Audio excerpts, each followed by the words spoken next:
Eder. Mech. Pallister. In un video di molto tempo fa, penso addirittura oltre 2 anni fa, avevo stimato come punto possibile per un incontro tra Sebastiano e Liliana i giardini Muzio de Tomasini, dove Liliana giungeva alle 9:12. Oggi naturalmente noi sappiamo che proprio in quell'orario, alle 9:12, Sebastiano spegne il telefono. Allora, se Liliana avesse camminato alla mia velocità, si troverebbe proprio a questi giardini, a 5 minuti soltanto da via Cesare Battisti e dalla Wind, e in un punto anche compatibile per svoltare e proseguire verso via Casimiro Donadoni 36, dove Sebastiano quella mattina si reca. In alternativa però le ore 9:12 potrebbero anche essere il momento in cui Sebastiano spegne il telefono per iniziare a dirigersi verso Liliana. C'è anche un'ulteriore ipotesi da considerare, visto che comunque la simetta le cose tendono a non quadrare. Liliana potrebbe essersi diretta verso la Wind sostanzialmente per 2 ragioni. Una, Sebastiano le aveva tolto i telefoni, effettivamente questo è compatibile col fatto che lei li lascia a casa, e allora lei quella mattina di urgenza andava a comprare un nuovo telefono per poi passare da Sterpin. Altra ipotesi, visto che si era litigato per il regalo alla nipote, che avessero proprio un appuntamento per andare a comprare un telefono magari un po' più economico rispetto a quello per cui avevano litigato qualche giorno prima. Sebastiano potrebbe così aver proposto a Liliana di andare a comprare un telefono alla Wind con una tariffa legata a una SIM, o in alternativa, dopo aver detto così, potrebbe averla presa a bordo con l'idea di portarla in piazza Garibaldi, dove c'è il suo famoso amico che, da quello che si dice in giro, i telefoni non glieli faceva nemmeno pagare. Tuttavia con questa storia in realtà potrebbe averla convinta a raggiungere lui al magazzino, egregissimo magazzino di via Casimiro Donadoni, ed è per questo che adesso dai giardini, punto X di un possibile incontro tra lei e il marito, ci dirigiamo a piedi verso l'egregio studio più famoso di Trieste, così vediamo anche in questo caso a piedi Liliana a che ora sarebbe giunta lì. Quindi teniamo a mente in questo tragitto anche il fatto che piazza Garibaldi poi si troverebbe a soli 700 metri da via Donadoni. Questo potrebbe essere anche un buon motivo per il quale una camminatrice come Liliana potrebbe decidere di fare a piedi questo tragitto, della distanza di circa 1,6 km.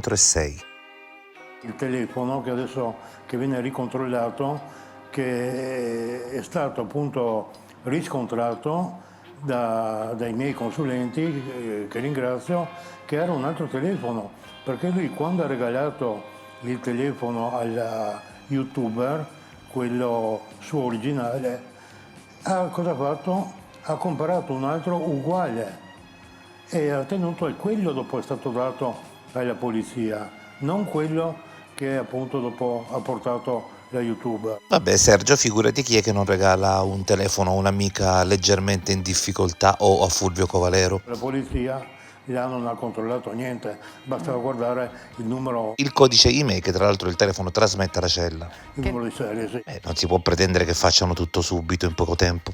E questo dopo 4 anni. Ma perché Sebastiano sembrava un insospettabile. La procura adesso faccia qualcosa e sono veramente più bravi, più celeri, non lo so, io lo spero. E che fermino anche Visentini che sta andando in giro a promulgare l'anarchia, a raccontare quello che vuole. Non si è mai indignato a niente, neanche quando hanno trovato sua moglie, mia sorella, che hanno fatto il sopralluogo, che il medico là, come ha detto Sterpino, ravanato, coi capelli, tutto, era sua moglie. Non si è indignato di niente, neanche quando l'operatore ha detto che gli ha rotto l'osso, la T2. Ma come ma uno non si arrabbia? E tutto gli passa sopra come se fosse normale. Ore 9:16 e 31 del mattino ipotetico di Liliana Resinovic, siamo arrivati in questo punto dove girando imbocchiamo via della Ginnastica. È un punto importante perché qui c'è una delle pescherie dove quella mattina Sebastiano è passato. Il proprietario Livio disse la famosa frase: Sebastiano quel giorno mi disse che sarebbe mancato per un po' di tempo. Forse doveva fare un viaggio.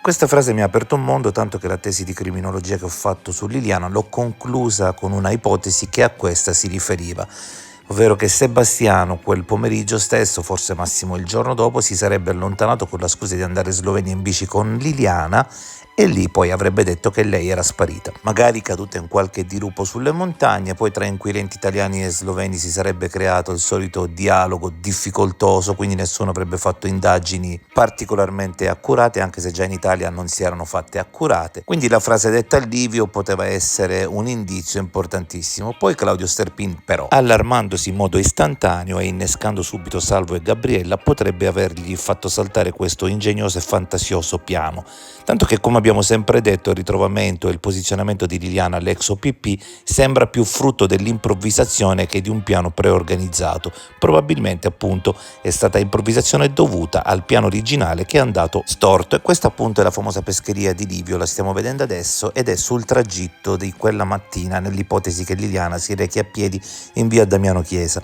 Qualcuno ha pensato che Liliana sia stata messa nel freezer di una di queste pescherie, ma giustamente l'osservazione corretta da fare è che il corpo di Liliana in quel caso avrebbe conservato l'odore di pesce. Quindi Livio con la sua frase poteva inguaiare Sebastiano, il che ci rassicura, perché Livio era amico di Sebastiano su uno dei profili strani di Sebastiano, uno di quelli in cui lui aveva tantissime amichette un po' particolari, tra le quali Alina Trash, che sia Sebastiano che Livio avevano come amica comune. Tutto ciò accadeva pochissimi giorni prima della sparizione di Liliana e a pochissimi metri dall'egregio studio di via Donadoni. Alina Trush, cosa è successo davvero Trieste, 1 dicembre 2021. Alina Trush, 43 anni, cittadina ucraina, viene trovata senza vita nel suo appartamento di viale Gabriele D'Annunzio, 48. A scoprirla il personale della procura, che si era presentato per notificarle un atto. Poiché non rispondeva, intervengono i vigili del fuoco per l'accesso forzato. Sul posto arrivano polizia, scientifica e medico legale. Sul corpo non risultano segni evidenti di violenza. Le prime piste. Nelle ore successive gli inquirenti non escludono nulla: overdose, gesto volontario, fino all'ipotesi di un delitto. Il contesto personale è delicato. In passato Alina aveva denunciato minacce e violenze, motivo per cui quel giorno le autorità devono notificarle un provvedimento. Alcuni vicini riferiscono di liti e urla nei giorni precedenti. Gli esami e l'esito. Tra dicembre e gennaio si svolgono autopsia ed esami tossicologici. Ad aprile 2022 arriva la conclusione medico-legale: morte per overdose da farmaci oppiacei. La magistratura esclude responsabilità di terzi e archivia il fascicolo come decesso non violento. In sintesi, il giallo di Viale D'Annunzio si chiude come overdose, nessun trauma compatibile con aggressione, dinamica spiegata dall'assunzione massiccia di sostanze. Resta il ritratto di una storia personale fragile, già nota alle forze dell'ordine per precedenti interventi.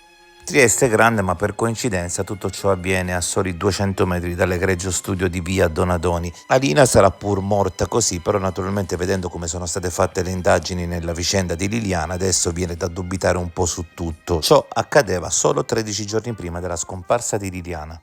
Sebastiano, invece, parliamo di cose importanti. Ma Barzan davvero vuole diventare il tuo consulente? Siete amici? Amicizia, conoscenza, che c'entra amicizia? Ah, ti basta poco allora per uscire con la gente, basta una semplice conoscenza.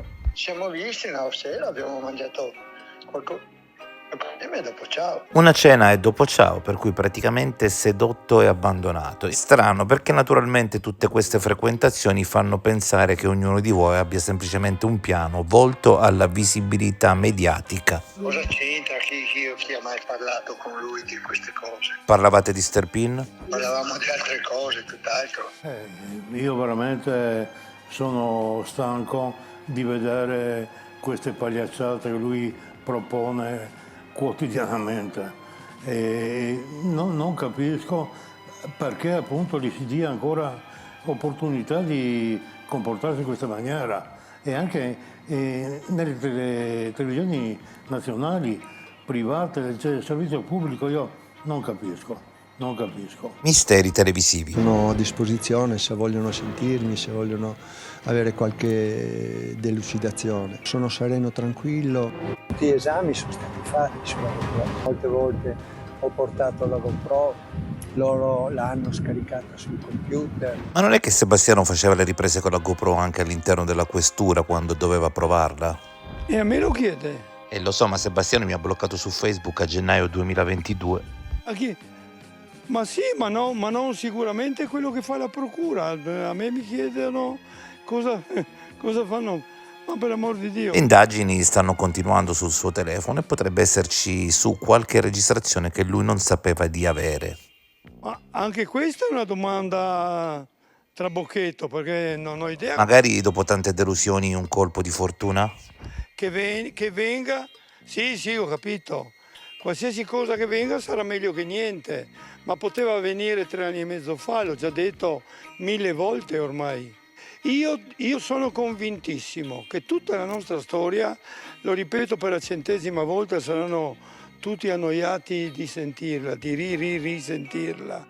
Io ho raccontato tutta la nostra storia, tutta, la mattina del 15 dicembre del 14, per capirci. Questo è successo.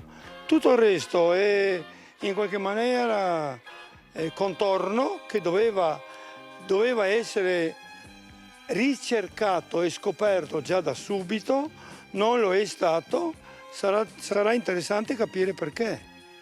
Non so, tutto può essere, cioè io sono convinto che se lo avevo in mano io a fare tutto quel che volevo, semplicemente chiudendoli in una gabbia e dandogli da mangiare e bere solo dopo che ha confessato, a quest'ora sapremmo già tutto, sapremmo.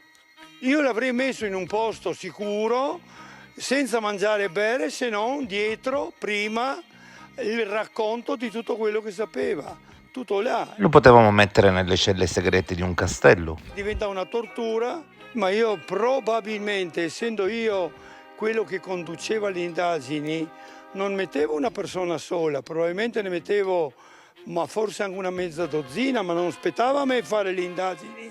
Non sono stato pagato io per fare le indagini di questo caso. Spettava ad altri, secondo me. Basta. Però purtroppo se certe cose non le fa nessuno. Fine a tutto il discorso. Sebastiano ha detto dall'inizio non vuole fare il ping pong con me. E io sono qua, mani dietro la schiena, che non voglio fare il ping pong con lui, punto. Non è compito mio. Le ricerche ci hanno dato ragione, ma non è una soddisfazione aver avuto ragione su questo, perché comunque Liliana non torna, comunque Liliana è stata massacrata, soffocata e imbustata, quindi non è una vittoria questa, semplicemente noi conoscevamo Liliana, forse meglio di lui. Questo non credo, perché sicuramente Sebastiano la vedeva più spesso di altri. E invece l'impronta del guanto cosa dimostra? Intanto dimostra che Liliana, cioè nel sacco non ci sono impronte di Liliana, né fuori né dentro, il che è impossibile, perché tutti quanti possiamo fare una semplicissima prova col sacco dell'immondizia a casa, non serve quello grande, basta anche quello piccolo, no? Che sia l'impronta di un guanto o che sia l'impronta dei suoi jeans, non cambia niente, perché comunque da sola non si è infilata in quei sacchi. Perché appunto non c'è neanche un'impronta di Liliana, né dentro né fuori. Liliana è stata comunque uccisa, picchiata selvaggiamente, soffocata e impacchettata. Non è stata sicuramente lei a fare tutto questo. E quindi che ci sia o non ci sia l'impronta, che sia dei jeans, che sia di un guanto, a noi non ci interessa niente. Alla fine Sebastiano è stato indagato. Ricordiamo che il garibaldino annunciò ciò 2 o 3 giorni prima che accadesse. Avendone indovinate troppe, poi è sparito. Io su questo non ho niente da dire, dico soltanto che se hanno fatto questo atto specificando proprio il modus operandi dell'eventuale assassino e ha iscritto Sebastiano in questo registro, secondo il mio punto di vista qualcosa in mano di più di quello che sappiamo c'è. Alcuni oggetti sospetti forse provenivano da via Verrocchio numero 2. Le lampante che provenivano da casa, i sacchi stavano nel sottoscala della donna delle pulizie, i sacchetti della Conad stavano in cucina, il cordino stava nel cassetto della cucina, comparso dopo che è stato fatto il prelievo del DNA. Cioè sono indizi, ok, che qualcuno mi venga a dire che ce l'abbiamo con Sebastiano, che lo vogliamo colpevole a tutti i costi, per l'ennesima volta rispondo che ha fatto tutto da solo, con le 1000 bugie, con le 1000 contraddizioni, con i 1000 depistaggi. Se lui si è attirato a sé tutte queste cose, diciamo così, qualcosa sotto c'è, qualcosa a cui lui non vuole che si arrivi. Sebastiano si è sempre mostrato troppo sicuro e i conti non sono mai tornati. Evidentemente non ha agito solo. Non ha fatto questa regia tutto da solo, è stato aiutato. Chiaramente però nessuno si fa coinvolgere in un omicidio se non ha delle validissime ragioni. Io credo che ci sarà, perché arriverà una chiusura indagini, il pubblico ministero farà una valutazione di tutti gli elementi raccolti. Io ritengo, perché ci abbiamo battuto tantissimo, noi come difensori, i vari consulenti, abbiamo un dato e questo ritengo che sia certo. Liliana è stata uccisa e chi dice il contrario sta prendendo in giro Liliana stessa e la verità. Perché secondo noi Liliana, e ce lo dice una consulente che ha partecipato, ce lo hanno detto i consulenti di Sebastiano, ce l'hanno detti i consulenti di Sebastiano in un primo momento, ora si sta cercando di dire anche il contrario, vedremo cosa dirà la Cassazione, ce lo ha detto il giudice per 2 volte perché è stata accolta in opposizione, è stata rigettata la richiesta di una nuova perizia, questo è un dato certo, Liliana non si è suicidata. Poi chi, perché, come, quando vedremo, si stanno facendo tutte queste indagini che prima non sono state fatte. Parliamo di omicidio. È stato Sebastiano o no? Non lo deve stabilire l'avvocato Cozza o la difesa dei parenti di Liliana. Claudio spesso si lamenta degli acciacchi dell'età, ma la figlia gli dice guardati allo specchio e guarda come sono gli altri e lui allora così si tira su. Sì, quando verrà fuori la verità, sì, no, recito come neanche Albertazzi non mi batte, per cui soprattutto in quest'ultimo periodo sono, meglio, soprassediamo, dicevano, soprassediamo. Allora, d'accordo senz'altro che Liliana è stata uccisa, lei non può essersi suicidata, l'ho detto da subito, anzi, considero, l'ho già detto con altre parole, adesso voglio essere più leggero, considero persona di scarsa intelligenza solo chi parla o pretende di pronunciare una parola, suicidio. Lo fanno. Per suicidarsi uno deve morire. Liliana in quel punto non poteva morire né quel giorno né mai, perché sarebbe stata spolpata dai cinghiali che lì c'erano. In quel posto maledetto sono passate 50.000 persone, eccolo. Alle ore 9:26 e 27 dell'ipotetico mattino di Liliana siamo giunti davanti all'egregio studio di via Casimiro Donadoni numero 36A. Questo è un posto importante. Sebastiano inizialmente omette di riferire agli inquirenti di averne il possesso, poi si dirà che lo fece solo perché voleva difendere la sua attività da un eventuale controllo della finanza. Grande mistero, nello stesso portone praticamente abita una persona che è stata la seconda proprietaria dello scooter che la mattina del 14 transiterà più volte a pochi centimetri da Liliana Resinovic. L'idea che Liliana possa aver raggiunto qui Sebastiano è suffragata dal fatto che fino alle 10:15 di quella mattina un minimo di consumi elettrici ci sono, dopodiché praticamente tutto si azzera e il telefono, ricordiamo, è spento, per cui Sebastiano potrebbe essere arrivato, potrebbe aver iniziato a lavorare, dopodiché raggiunto dalla moglie ha staccato tutto ed è andato chissà dove, o meglio, secondo gli inquirenti è andato al boschetto.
Uno dei momenti più incredibili nella storia di Liliana Resinovic è quello legato alla Galleria Rossoni.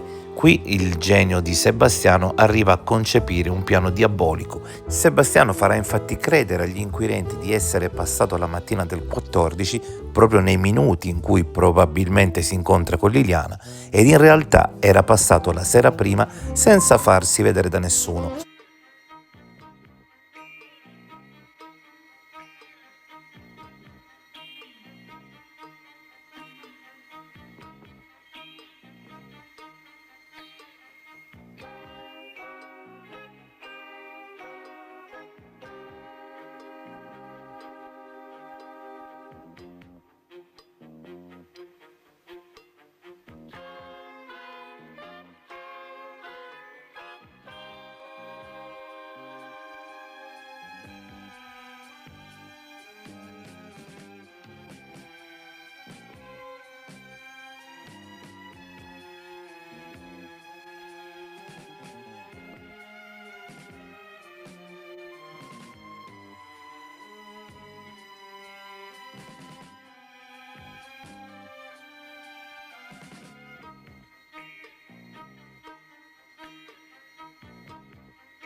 Ma è possibile introdursi in questa galleria senza farsi vedere da nessuno?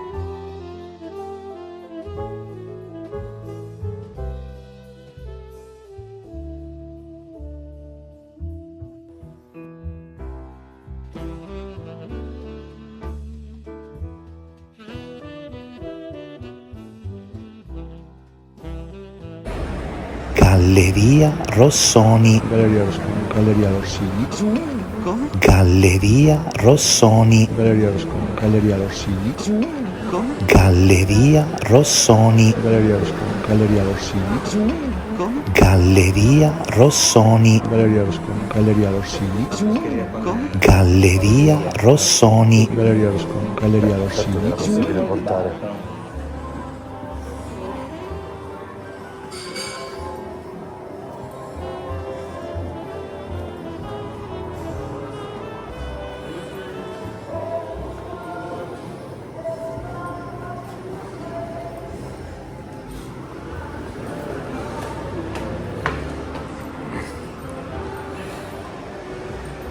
Quindi, come vediamo, il posto è molto dispersivo, ha tra l'altro un ingresso posteriore.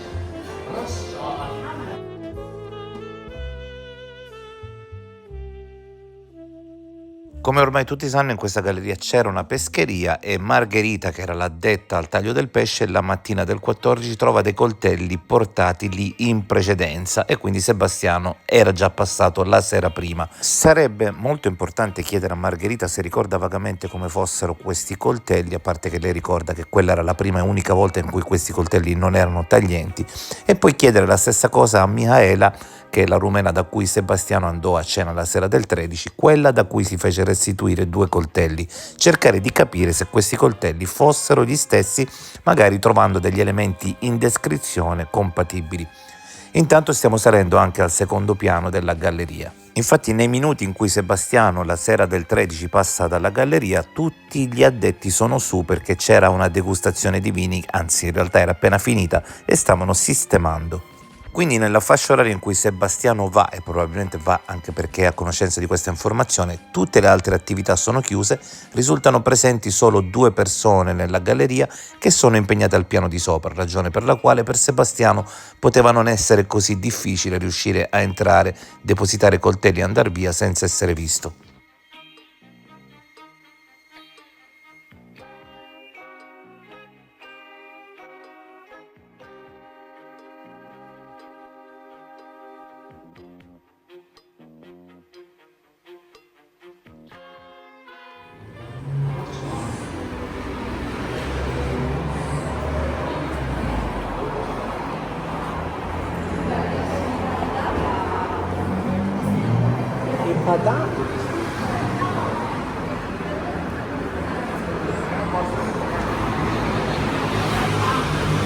A Trieste comunque la gente non è tranquilla. Margherita non ha ancora voluto dirci se ricorda qualcosa dei coltelli e vediamo se Miaela ha intenzione di dire qualcosa o anche lei di tacere, speriamo non per sempre.